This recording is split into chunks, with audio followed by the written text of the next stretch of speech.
Cette famille Bororo, installée à Koutaba dans le département du Noun, prépare le dîner. Le sourire qui transparaît des visages des membres de cette famille cache les souffrances qu'ils endurent depuis qu'ils ont fui il y a 4 ans leur village, Banso, dans la région du Nord-Ouest, à cause du conflit armé qui y sévit.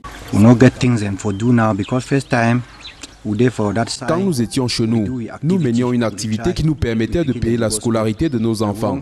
Ici, nous payons le loyer, la nourriture. Et nos faibles revenus ne permettent pas de payer la scolarité.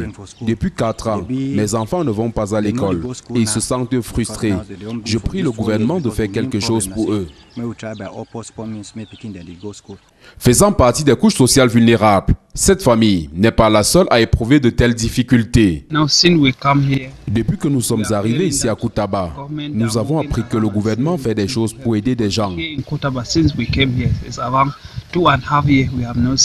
Nous, les déplacés internes, n'avons encore vu personne. Aussi, nous manquons d'eau potable. Je corrobore ce qu'a dit l'autre.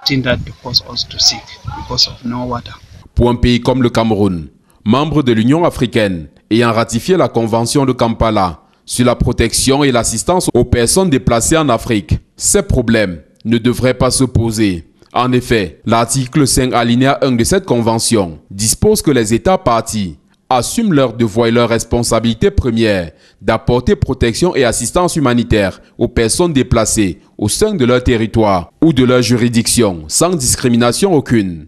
L'article 9 alinéa 1b est encore plus explicite.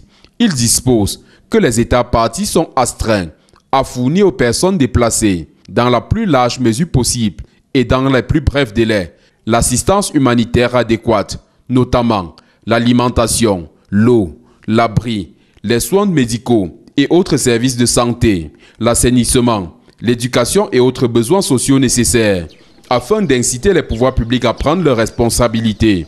Cette militante Bororo donne des éléments pour mieux cerner les enjeux. Que minorité déplacée, on sait que quand tu quittes ta maison, que tu es né et habitué, ta vie change. Ils sont en train de mener une autre vie ailleurs, une vie que eux ils ne connaissaient pas. Si la guerre finit, je pense que si on peut retourner, continuer nos modes de vie, c'est bien. Ceux qui veulent rester et continuer la vie moderne, chacun a le choix. La commune de Koutaba dit rester à l'écoute des plaintes de ces personnes vulnérables.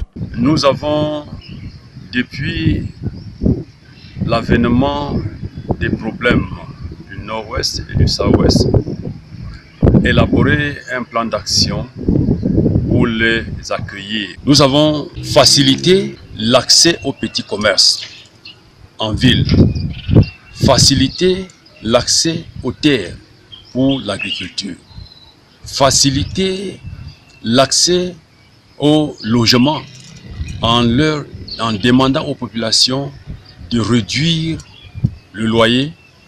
Beaucoup parmi ces Bororo se sont accommodés au mode de vie de leur localité d'accueil, mais ils souhaitent voir s'arrêter le conflit dans leur localité d'origine pour retrouver le mode de vie qui les caractérise.